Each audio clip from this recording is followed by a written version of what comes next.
The headlines don't lie. Home foreclosures are at an all-time high and job losses are through the roof. The recession is here. Do you plan to participate? Don't let your dreams go down the drain with the economy. Let's slap out of that gloom and fear and design a life stimulus plan. So while the government tries to figure out the national economic recovery, let's work with everyday Americans to help them see their dreams become a reality. Let's kick the fear to the curb and gain some strategies on how to beat the downturn. On today's show, I sit down with Ed Rudock. He's an interior designer and a budding entrepreneur in Washington, D.C. He says he's the best kept secret in Washington, but he's afraid that consumer fear may keep him that way. Brenda, I'm the best kept secret in Washington, but in this spiraling economy, how can I convince potential clients that my interior design services are the best deal in town, as well as a worthwhile investment? Well, welcome back, and let's see if we can help Ed answer his question and move him one step closer to the business of his dreams. All right, Ed, welcome. Thank you. You're welcome. So, tell me, you're the best kept secret in Washington, D.C. What does that mean? Well, you know, I've been in business for a couple of months now, about 8 months, and just haven't gotten a whole lot of calls. It's been a slow process. Okay. And I think I've got something to offer, and I'm ready to get it out there. And what do you have to offer? Tell me your story about being an interior designer, how you got there, and where you are today. So, interior design is a passion. You know, just like any career, it's a passion of mine. I should have known from when I was a kid that this is what I was going to do. I can remember wanting to know what the inside of that house looked like when I was 6 years old. Okay. So it's grown from there. It's quite a long story, but you know, after years of doing this and doing that, when I was 30, I went to college. I decided I wanted to be an interior designer, and I pursued it. I've worked for different organizations, furniture stores, interior design studios, and that has got me to the point where I started my own business, and that's what I really want for my life, and work for myself. Okay, so when you describe Ed Rudock and your interior designing, what is it that you're bringing to the table that differentiates you from other interior designers? I think a lot of interior designers, they create their own style, or they develop their own style, and I see that when I look at their work. I can tell, oh, this is so-and-so. And I think, for me, I want to bring to my clients what they want. Help them achieve the home of their dreams, no matter what their style, what their taste, what their flavors. That's what I want. It's not about what, you know, Ed wants and Ed Rudock designed. It's about what, you know, you, the client, wants and what your design style is. And that's what I think I offer. Okay, so you're making other people's dreams come to reality without putting your stamp and your agenda on it. Well, to a certain point. Tell me. Yeah, because I mean, there's design principles involved. There's a lot of, you know, rules that we work by, and some that we break. So there is that. So to that extent, it is a Rudock stamp. But I really try and work with what the customer wants or what the client wants, and create what their home and their dreams are. Okay, so you made a step at some point 8 months ago to move into your own business. In addition to having a job to support some of your own dreams. Correct. Okay, and the recession has happened. How has that impacted either your perception, good or bad? I mean, you could have a totally different experience than most, but how has the recession impacted the way you see yourself as a business person? I feel that because of this recession, everyone's just holding back, and I am too, I think. Okay. And that's really affected what I do. Interior design is a luxury. Furniture is a luxury, and right now people aren't spending on luxury items. So I have developed a plan that I think is a good value for people. I don't go in and expect everyone to redo the whole place from scratch, although they can, and I'm more than happy to help them with that. Right. One of the things that I offer is an opportunity to sort of tweak what you already have. Augment it with certain pieces, using pieces that you love and want to keep. And that's, you know, what I want to do for people. Okay. And I think in a recession economy like we're in, that's a good way to go to create a home of your dreams without spending a ton of money. Okay. Now I want to speak to something. You mentioned that people are holding back and that furniture is considered a luxury. Okay. Do you feel that that is 100% true? When you walk through your day, do you think furniture is a luxury and everyone's holding back? Furniture is a luxury and everyone's holding back. Is that something that you're repeating in your mind as you walk towards your clients, as you walk towards your advertising? I try not to. You know, I try not to. Okay. But I'm sure it's in there, and you can't help but see it.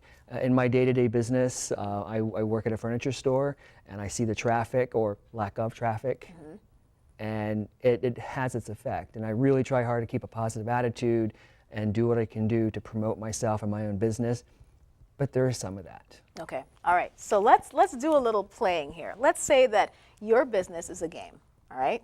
And let's just say it's a game. So what my game is, I'm a life coach, and I help people get from where they are to where they could be. And so I have players, people that come to the field who want to play that game. So I'm like, do you want to play that game? And you said yes, and here you are on the show. What is the game you're playing that you're inviting people to come and play with you? I'm not sure I understand your question. Okay, so let's say you're playing a game, right? So let's look at your business more as something that you are inviting people to be a part of versus expecting people to question and doubt and wonder about. They actually want to come and be a part of it. How would you explain to someone, this is what we're going to do, this is what I offer, this is a value I add, come and be a part of it? What is the positive added value that you're bringing to a client that would engage them and want them to be a part of what you're doing? Well, I think, as I stated earlier, offering them the opportunity to use pieces that they have already, maybe they're cherished family heirlooms, something of sentimental value. It's using those pieces and building on those rather than starting from scratch. Right. That has value. Okay. Because there's sentimental reasons they want to use these pieces. Maybe they have a 2-year-old and they don't want to really get rid of that sofa yet, but they want to make their house or that room more comfortable because they're spending more time there now, because they're not going out to movies, they're not going out to dinner because of the economy, so they're staying at home. Okay. So they want to make this room more special, but on a budget. Okay. That's what I want to try and get across to people that I can help them with. Okay. So do you think someone in this economy would say, no, that's a luxury? If I'm taking cherished items, that's a luxury. I don't want to do that. I'm going to hold tight. I'm going to not play that game. Let's do something totally different. I'm not welcoming that. Have you found that resistance or? To a degree. Okay. To a degree. So do you think it's the way that it's being communicated, or do you really feel that this recession has now put your business in a place where the life source has been taken out? I think it's a little of both. Okay. All right. So what we can do, we can't work on the recession, but let's work on the way that you communicate it. So what I'm hearing when I asked you, what do you do and what brought you to this, it was like this light came up, and it was, man, from a kid, I wanted to see what was behind the door, okay?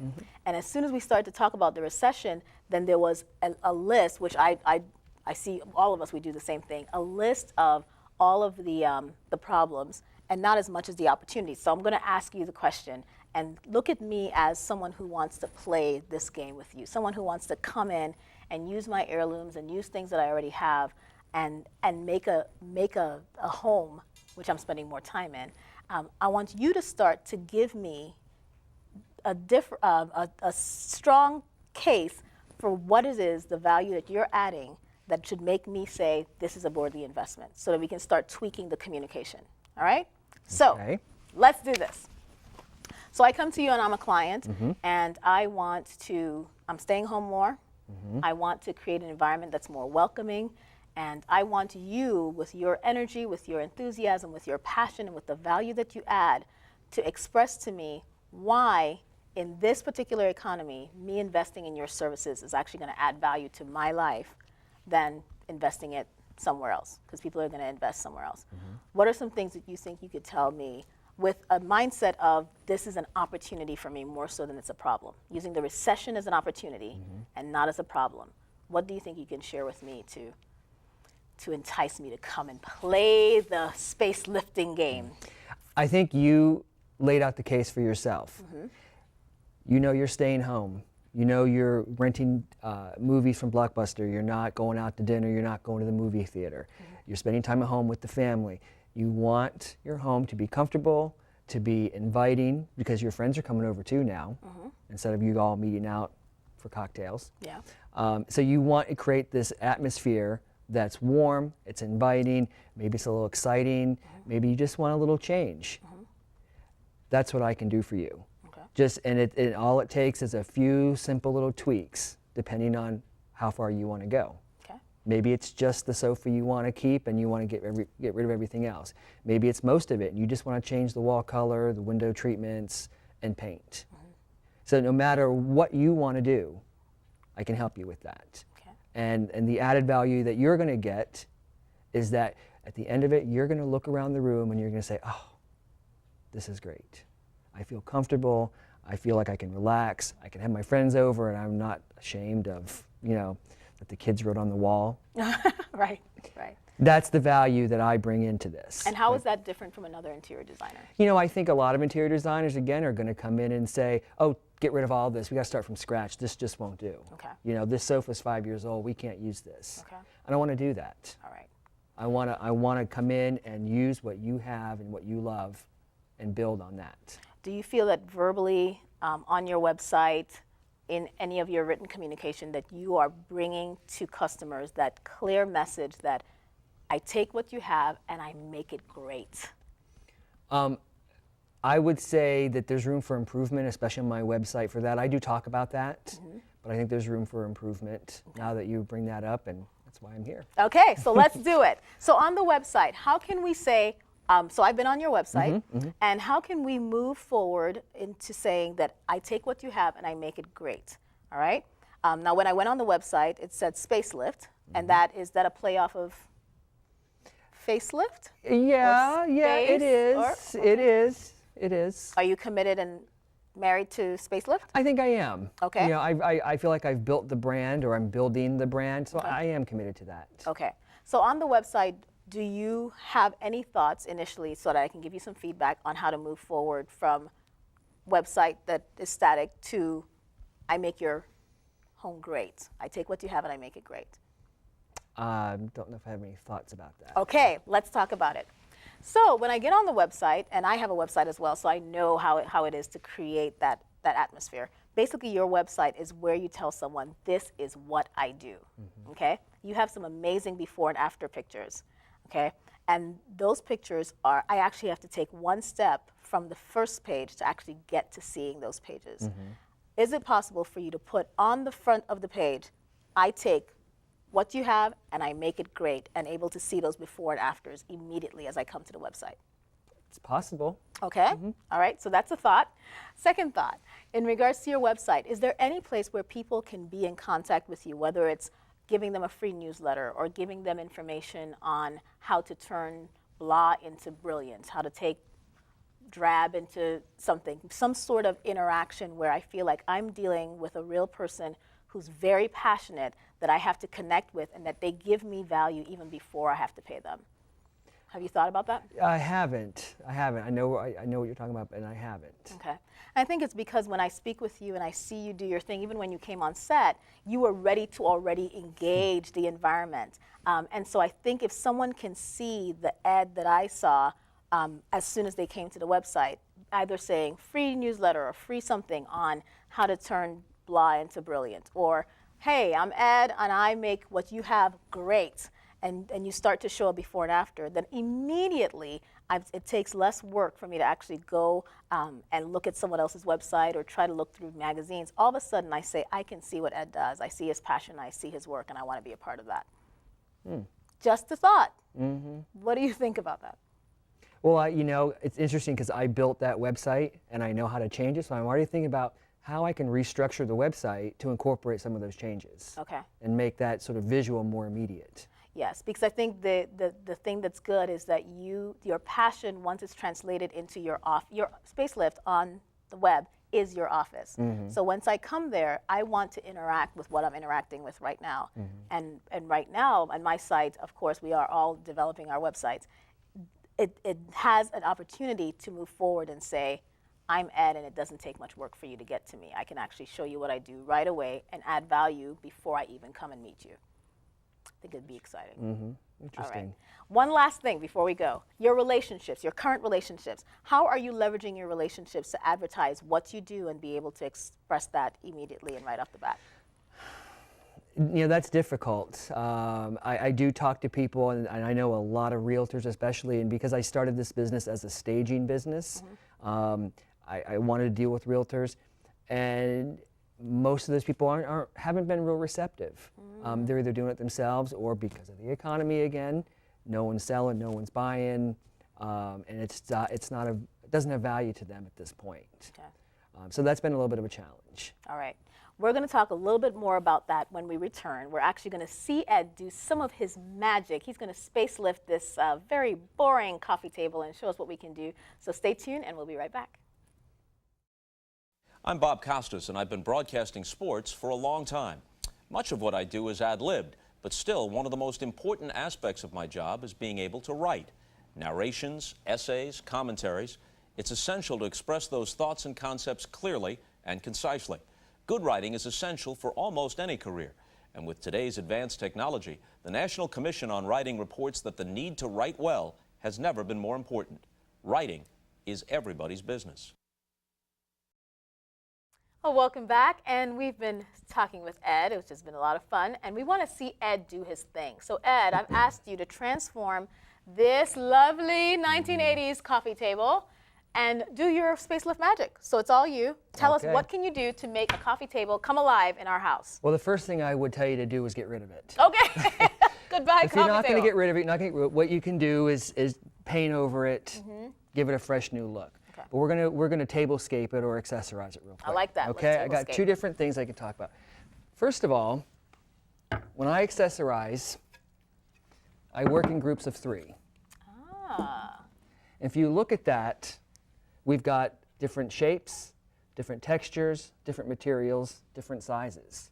It creates a really interesting look. Yes. It's much like landscaping. You'd put your taller things in the back, your tall plants, and then your shorter flowers in the front. It's the same concept. I see it. Okay? I see it. But also important, I think, is just to mix the different textures. Okay? And different color woods. There's different colors. It all works. Yeah. And actually, this works with this table, and it sort of. Who would have thought? Yeah, that was sort of happenstance. Very nice. This is a little bit more of a modern look. I put it off to the side. It's an asymmetrical setting, and that's going to work in a more contemporary home. I like that. Okay. Now we'll just change it out with a few other things. If you've got something more traditional in your home, some people like to do something like that. Of course, with candles. Okay. Okay. Yes. And maybe a little flower arrangement in the middle. Another way to do something a little more traditional, working with 3s again, is if we offset them and we bring in some sort of decorative box. Ah. Again, I like that. it's traditional because the elements are traditional, yet we've got our 3s, we're offset a little bit. It's just visually interesting. And one thing I like about boxes is not only is it decorative, but it's multifunctional. You can keep you can keep your remotes in it like I do. Ah, I like that. I like that. And these tips and many others, I mean, this is in your arsenal, your tool, your bag of tricks. Yeah, this is just a quick overview. Matter of fact, there's an article coming out next month that I wrote. It talks about different interior design trips and some of the principles that we all use. Excellent. And I'll be happy to share that information on my website. Very nice. And Ed, if we want to find you, how do we find you? Where are you? I am on the web. Tell them. Tell them. How about if I tell them? They're on. Am I over there? All right. www.spacelifstaging.com. And you can email me directly from that site. My phone number is on there, 202-368-9200. Really easy to remember. Excellent. Thank you for joining us. You're and welcome. You'll stay tuned. We'll be right back. Follow your dreams. I knew I needed help paying for college. I've always wanted to be a teacher. I used to make worksheets for my friends to do. No one ever wanted to come over. My guidance counselor told me about federal student aid, and my mom helped me fill out the free application.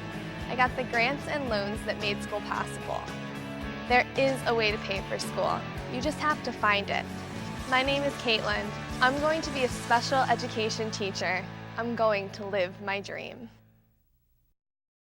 Well, I am pleased to have my friend Renessa Boley with me. She is the founder of the Big Life Network, and you can find her online at thebiglifenetwork.com. And we're just going to talk about Ed and all of the entrepreneurs out there who are working with and against the recession, and having a changed mindset, moving forward, and not allowing the news or what we think is happening to us to drive our actions or our mindsets. What are your thoughts on Ed and what we talked about? Oh my gosh, Ed is like so many of us, and I say us because we all struggle with a lot of the same things, but what was exciting about Ed is that he was literally one decision away, I think, from moving in the direction from insecurity to prosperity and to thriving. There were three things I think that stood out to me in the conversation with Ed, and it applies to folks across the board. The first is that our beliefs will always dictate our actions.